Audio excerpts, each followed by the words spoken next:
Why, hello everybody. Well, today we're going to talk about how to make this wonderful game called Elder Signs into a campaign.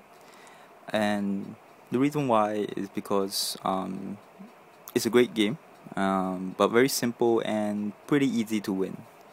So, like, to make it more like Arkham Horror, I would believe that adding more theme to it and making it a bit harder. I mean, the expansion is coming out, but I believe you can use this in your own games, and this, by making it a campaign, the story not only gets more heavy, but also the difficulty rises and you get really attached to characters. Like, my first tip, of course, is instead of using the name characters, pick the card but rename the character. Such as with Harvey Walters, I renamed him Harvey Watch It Played One Lung Walters, because in one of the playthroughs we had, he had heavily been damaged and we made up some story that he hurt his lung or something like that. Alright, for first, there's several ways you can do this. The way I do it is, the first time through we play like a normal level, but basically you can see that you got the nine gods here, and you do, for one whole part of the campaign, you play through all of it, and you have to beat each of them one time. But for the investigators, everybody gets one life, meaning if they die, for the rest of your campaigns, even ongoing, they're dead. So this is literally your investigators, and that's it. So you literally have to start choosing who you're gonna bring and all that. And that's for the first playthrough, is that everybody just gets one life. To take it to the next level, what I did was basically I made the rule that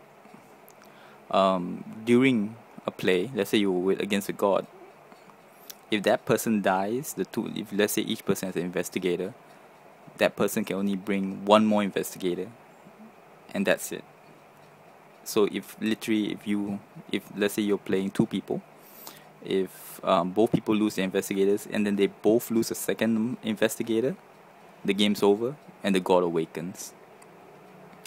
And of course, then you can make the story about maybe next time some investigators go back in, or maybe a certain amount of investigators die.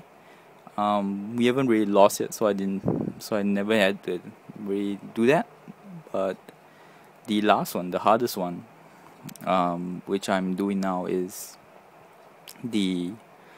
if you lose any of the gods, if they awaken, the whole world is over. But that one exception is, from the start, was Azathoth, that his card basically says if he awakens, everybody dies. So that whenever we play Azathoth, it's really, really fun, because if he wins, everything is gone. The whole campaign is over. Basically, I already played through 2 campaigns, and right now about 5 of them are dead. So you can see that how much more fun it is than just a dice game. If you had a lot of theme, you had a lot of characters, in fact, everybody there in our games have a different name, and people get really attached to the characters.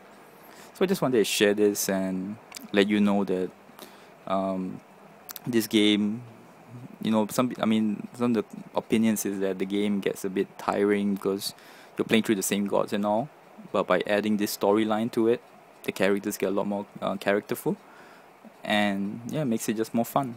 So hope this helps, and hope maybe you try this in your game to make it more fun. Thank you very much, and till next word.